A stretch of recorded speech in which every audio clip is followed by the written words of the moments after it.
여러분 오늘 이 시간에는 지난 시간에 이어서 황망근은 이렇게 말했다를 더 살펴보도록 하겠습니다.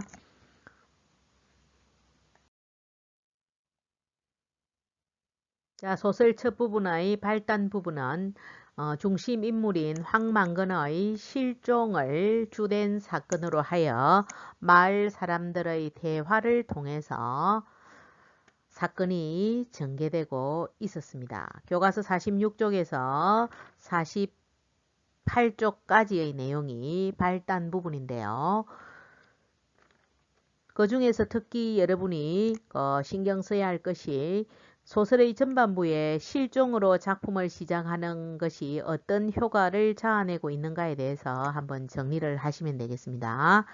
독자가 작품에 관심을 갖도록 하여 흥미를 유발하는 효과가 있고 황망근의 생애를 추적하는 구성 방식으로 발단의 기능을 하고 있음을 여러분이 정리하면 되겠습니다. 49쪽의 전개 부분은 황망근의 부재를 알리는 여러 구조를 통해서 황망근이라는 인물의 이타적인 삶에 대해서 열거하고 있는 부분이었습니다. 50쪽에 가면 첫 번째 문단에 황은 성씨를 말하고 실리일리라는 황씨들이 모여 사는 집성촌이 소개되면서 황망근이라는 이름이 그 동네의 뿌리를 상징하는 이름임을 알 수 있습니다. 그래서 주된 인물의 그 이름 자체, 즉 명명이라고 하는데요. 그것도 함부로 붙여진 이름이 아니고 그 동네의 망근산이라는 이름에서 유래하였음을 알려주고 있습니다. 다음 문단에 보면 황망근이 어머니와 아들을 지극히 봉양하고 정성스레 모시는 그 이야기를 통해서 황망근의 인간됨을 열거하고 있는 문단이 50쪽 끝까지 계속되고 있습니다. 50제 중 마지막 줄에 보면 황망근이 책에 나오는 예는 몰라도 교육을 받지 않았지만 염섭은 시신을 씻긴 뒤에 수의를 갈아입히고 염포로 묶는 것을 이야기하는데 남들이 꺼려하는 일이죠.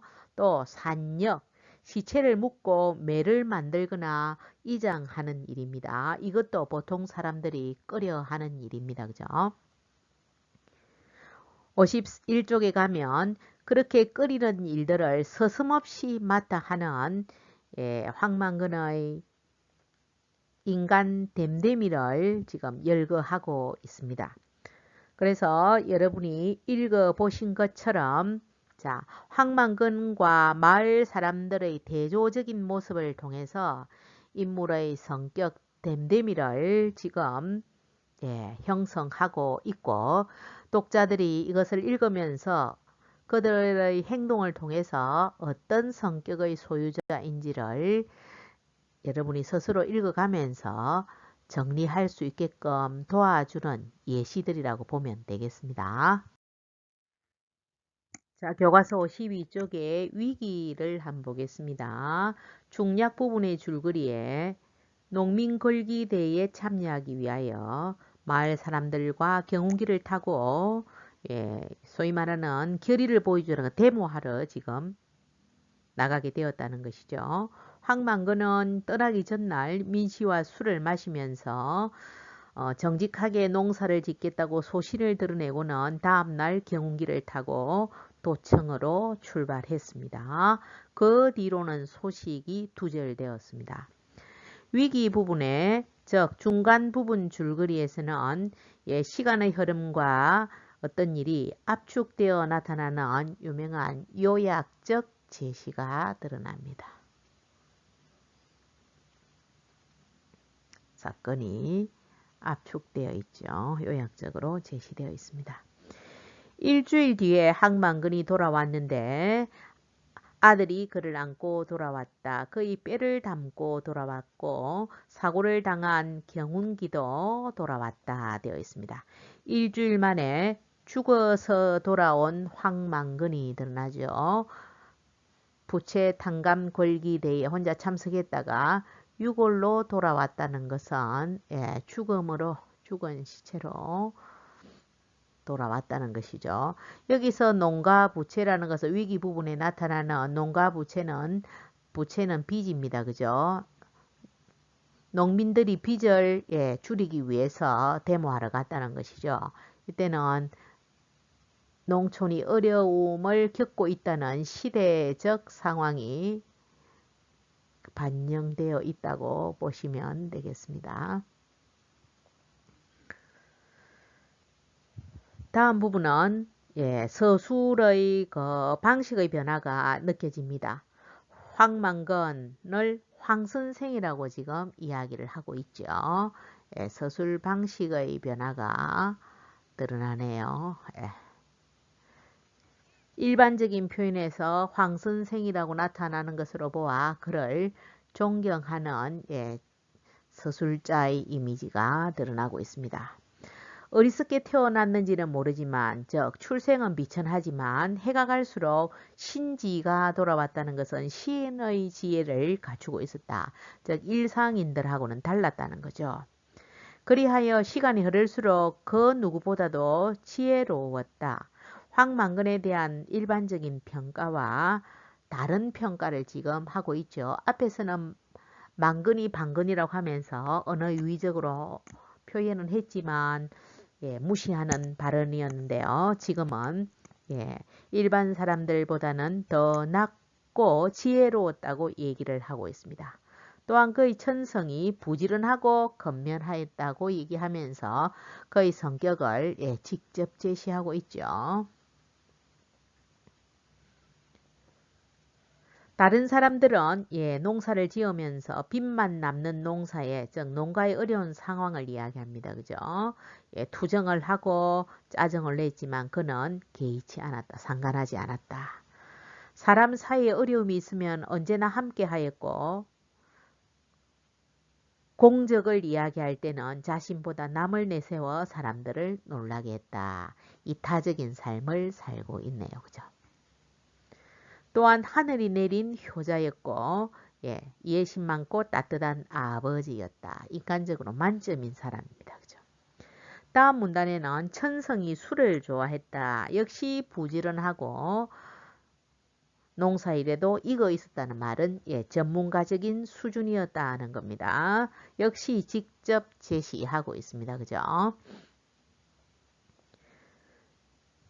다음 농사를 짓때 땅에서 억지로 빼앗지 않고 남이면 술을 빚어 가벼운 기운은 하늘에 바치고 무거운 기운은 땅에 돌려주었다. 즉 욕심이 없이 순리대로 살았다는 것을 지금 서술자가 이야기를 하고 있습니다.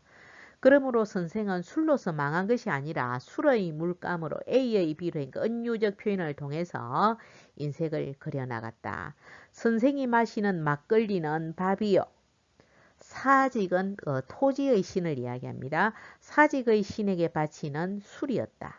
힘의 권한이고 낙천, 즐겁게 살아가는 것의 빼였다. 중심이었다는 것이죠. 그래서 술을 좋아했던 황망근의 성품을 지금 미화하면서 A는 B다고 은유적으로 표현하고 있는 부분이었습니다. 다음 52쪽 마지막과 53쪽 걸쳐서 농민 권리대에서 대참가하기 위해서 고생해서 여러 번 차에 부딪힐 뻔 하면서도 구전 날씨에 도청 앞으로 추위에 떨면서 갔지만 다른 사람들은 이미 대회를 끝내고 아무도 없었다는 것은 다른 사람은 트럭을 타고 갔기 때문에 일찍 일을 마쳤고 고장난 경운기로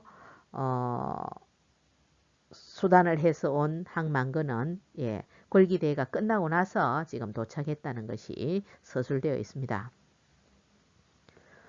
그러면서 돌아오는 길에 어머니에게 가져다 줄 생선을 사고 오는 것은 효심이 드러난 구체적인 예시가 되겠고요.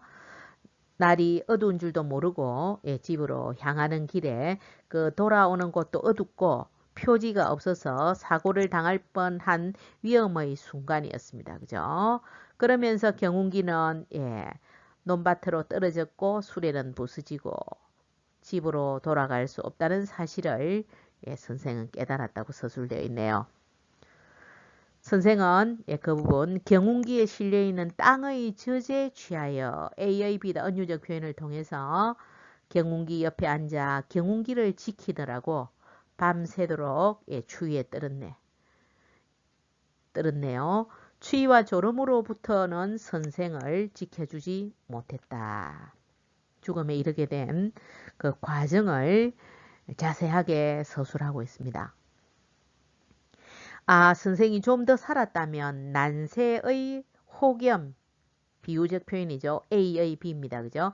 난세는 어려운 세상을 이야기하는 것이고 혹염은 혹독한 그 더위를 이야기합니다. 난세도 어렵지만 혹염도 위험한 것이죠. 지금 중복된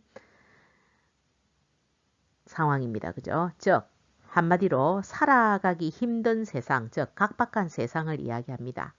그런 세상에 그늘의 덕을 베푸는 그늘의 덕이란 A의 B니까 더움을 피할 수 있는 혹독한 더위를 피할 수 있는 것은 그늘이니까 난세의 혹염은 이기적인 각박한 세상을 이야기한다면 그늘의 덕은 황망근시를 이야기한다고 볼 수 있겠죠. 황망근시의 죽음의 과정과 그 죽음에 대한 그의 평가를 지금 섞어서 이야기하고 있는 부분이었습니다. 다음 마지막 부분 작가의 평가가 드러나죠. 아무도 알아주지 않는 감탄하지 않는 삶이었지만 선생은 인생에 있어서 거룩한 경지를 이루었다. 보라. 남의 비웃음을 받으며 살면서도 비루하지 않고 초지일관 처음의 뜻을 끝까지 견지하는 것을 이야기합니다. 그죠? 초지일관 하늘이 낸 사람이라 하지 않을 수 없다. 하늘이 내고 땅이 일으켜 세운 사람이라고 아니할 수 없다는 서리적 표현을 통해서 황망근에 대한 평가를 하고 있습니다. 다음 단기 4330년이라는 말은 1997년을 이야기하는데요. 2433년 즉 당군 조선이 건국되던 때를 이야기하는 것이죠. 본디 묘지에나 쓰일 것은 묘비병입니다. 것이지만 천지를 대영혼의 집으로 삼은 선생이라 아무 쓸모도 없는 이 글은 묘지명입니다. 그죠? 세터말은 신대리라는 그 공간적 배경이 되는 황망근의 그 살던 마을이었죠. 세터말로 귀농하였다가 즉 신대리로 귀농한 사람은 아까 누구였습니까? 민씨였습니다. 그죠?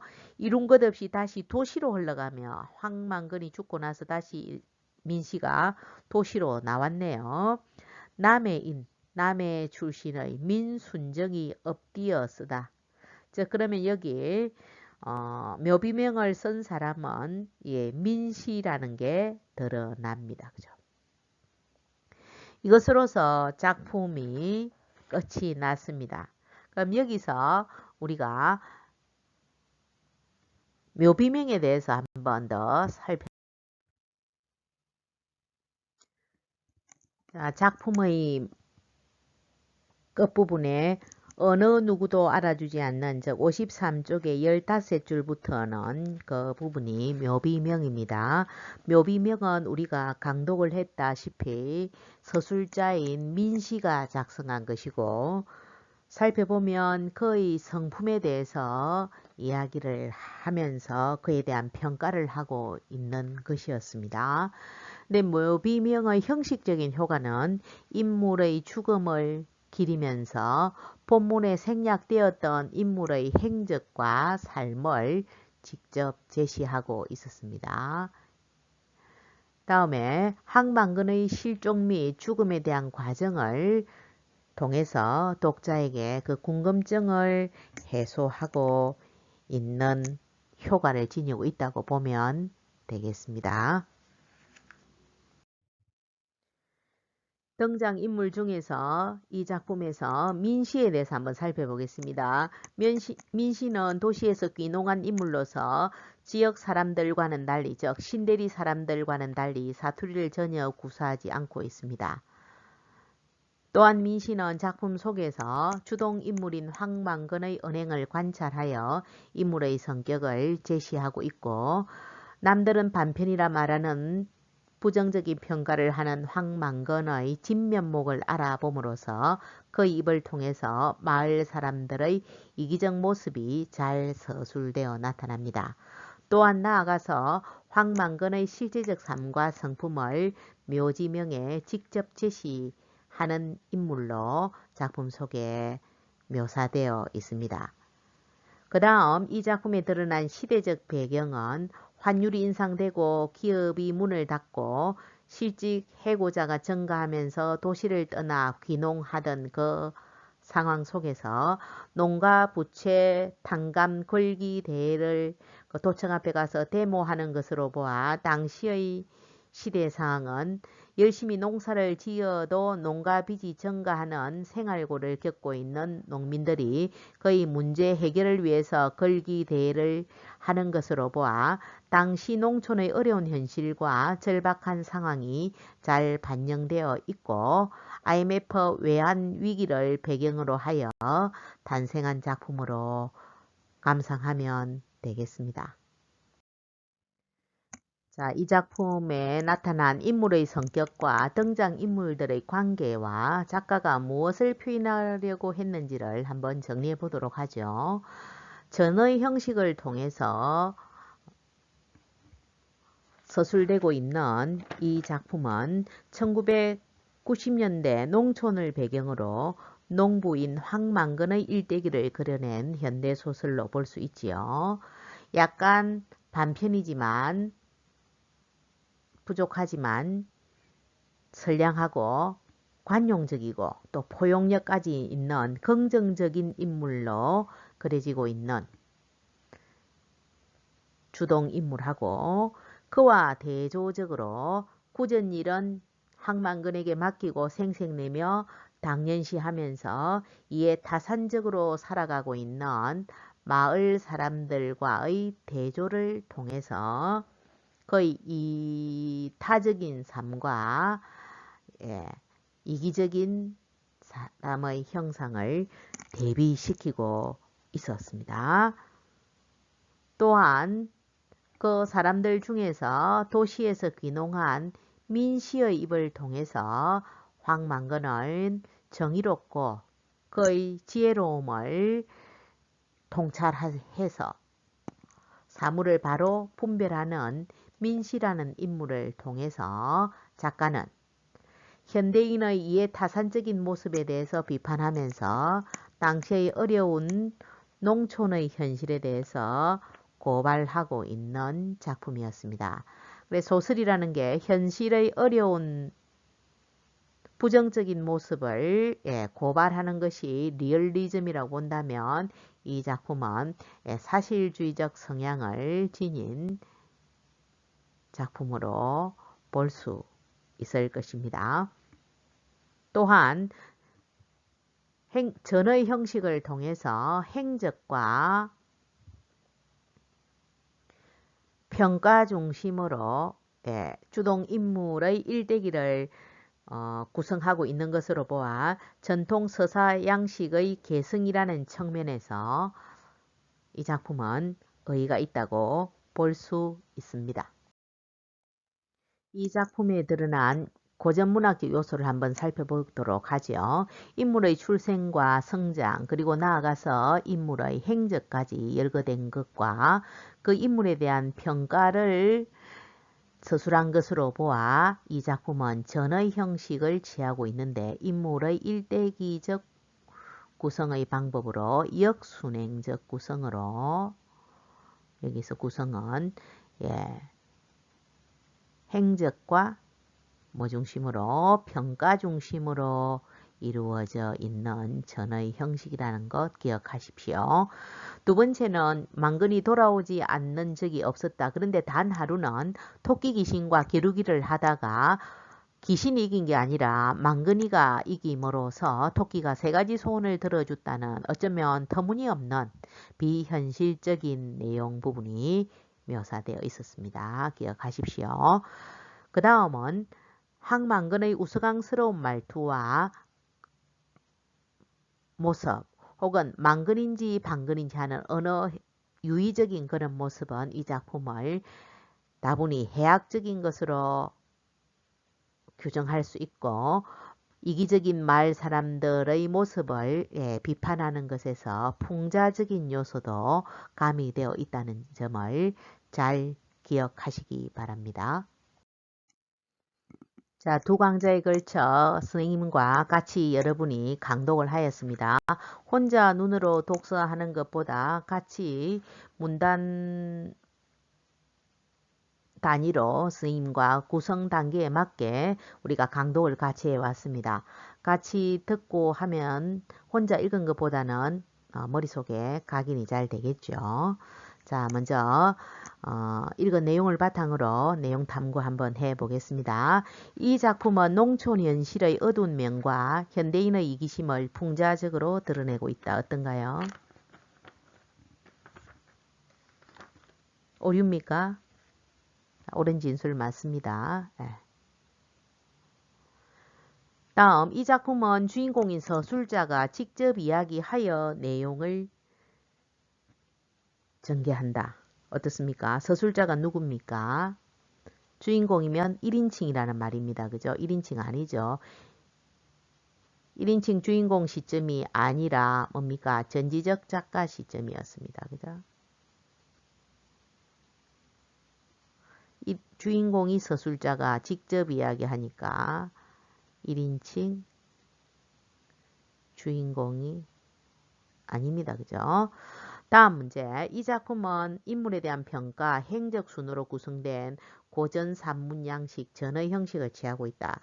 고전 산문 양식인 전의 형식을 취하고 있으나 평가에서 행적으로 가는 게 아니라 행적에서 평가로 전개되고 있었죠.